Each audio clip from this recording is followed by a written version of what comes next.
Well, thanks for watching Morning Live. Now, as South Africans await President Cyril Ramaphosa's economic reconstruction and recovery plan, that obviously will be delivered later today, the South African Federation of Trade Unions, or SAFTU, says that the plan is likely to disappoint workers. And if activities of the labour unions in recent months is anything to go by, any sort of indicator of the working class's expectations, and then one can safely deduce that there's little enthusiasm about what's to come. Already, the President's Economic Advisory Council has advised the government to freeze wage increases for public servants, saying it will cut expenditure and help the economy. Nonetheless, different sectors of the economy are actually looking forward to hearing what the President will say and what the plan will be. So to help us anticipate and discuss further this particular issue, we're joined by Duma Gqubule, who's an economist and director at the Centre for Economic Development and Transformation, and SAFTU's Secretary General Zwelinzima Vavi. Gentlemen, thanks so much for joining us here on Morning Live. Welcome to it.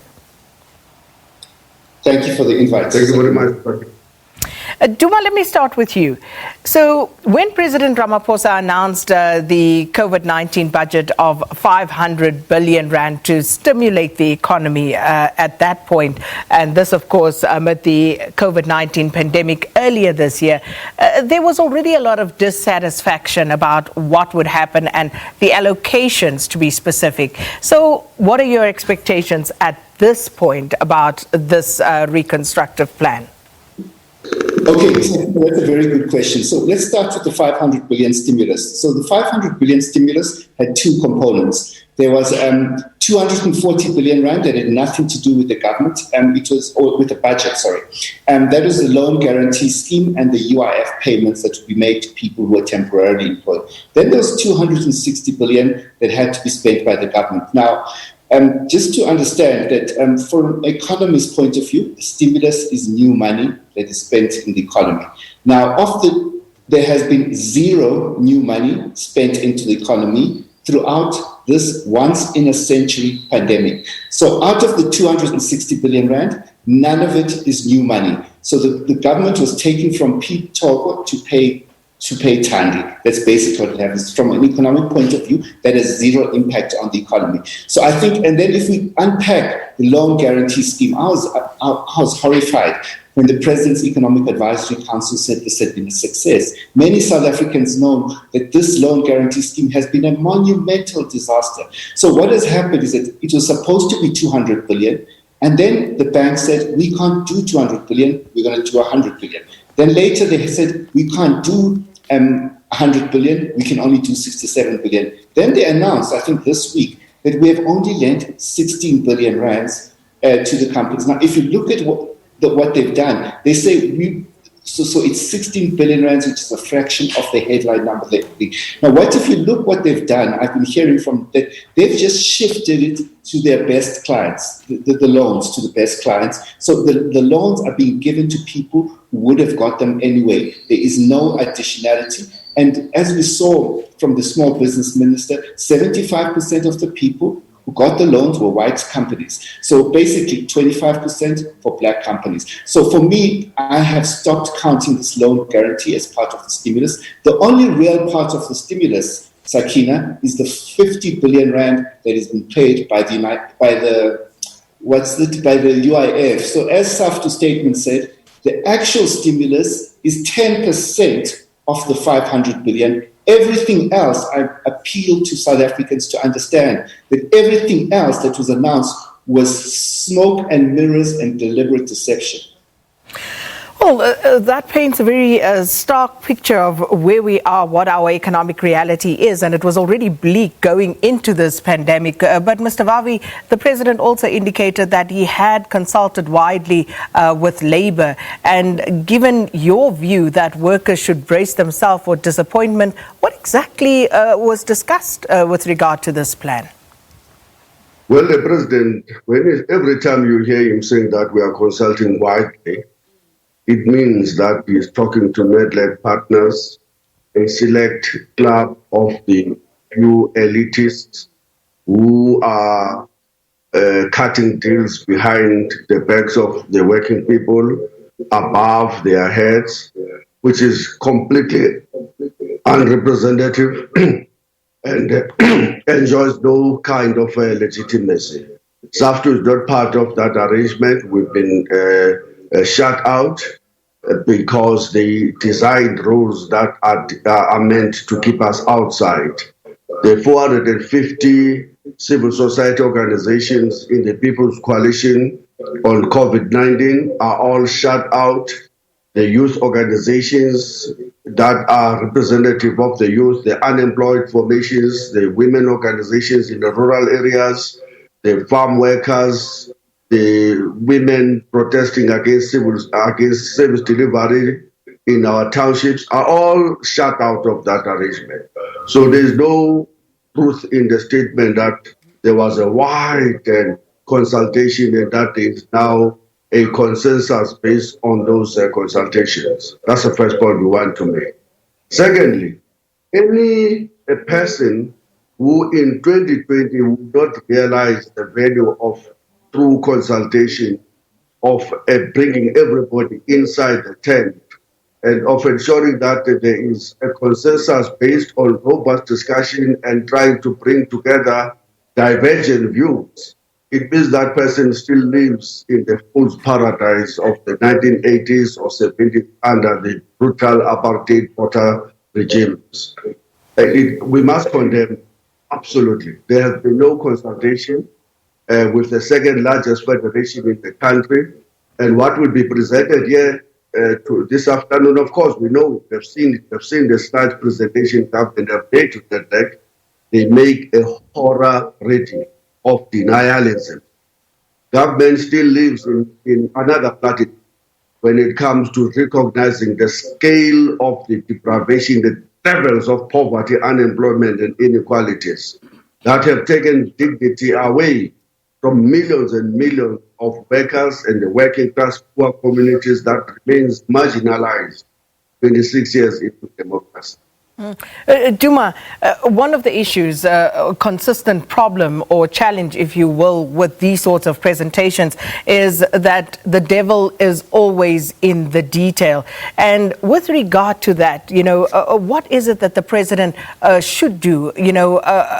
What sort of detail are we looking for this afternoon to actually satisfy us that we are actually on the right path, on the right trajectory to change? Okay, let me see. There's two things that he has to do. First of all, he has to deal with the immediate humanitarian crisis. There is 13 million people who are unemployed in South Africa. Unemployment is heading towards 50%. When you have a 50% unemployment rate, the whole society becomes unviable, Sakina. So I believe that so that's number one. Number two, he has to address job creation, but we cannot have 13 million jobs created in the short term. So there has to be a short-term humanitarian response. So what we want to see first thing is the extension of the COVID grants, which were inadequate. The second thing the president has to do, there is no option. He has to implement a basic income grant. Civil society organizations are calling it it's the upper bound poverty level for 33 million South Africans between the ages of 18 and 59. That will cost 500 billion rands a year. The second part of it is obviously the issue of infrastructure development, job creation, a Green New Deal for South Africa.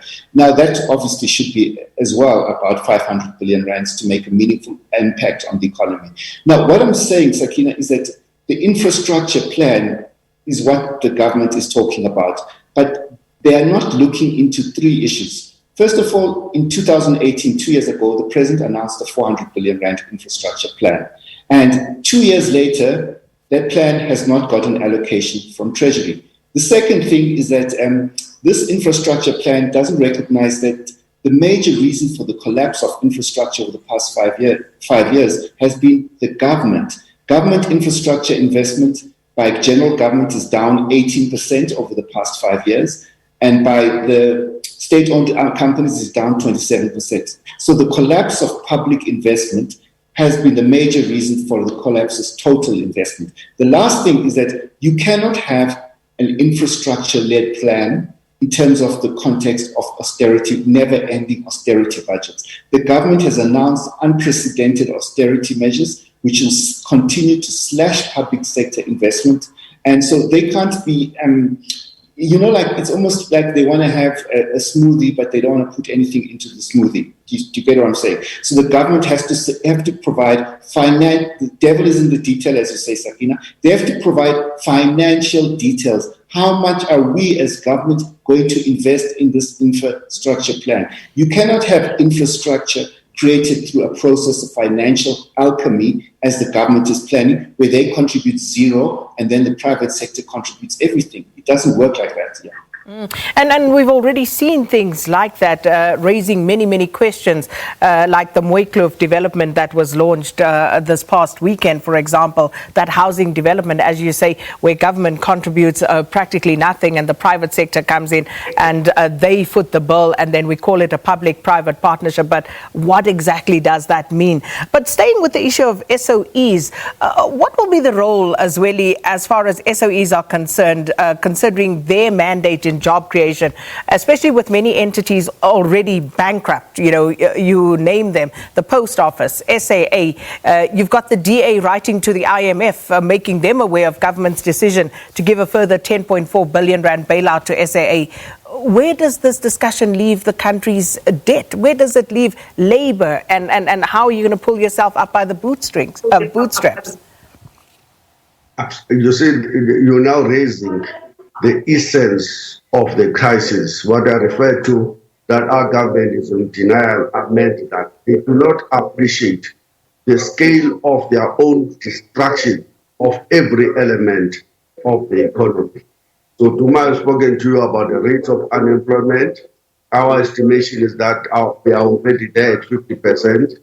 But then there's other levels of destruction.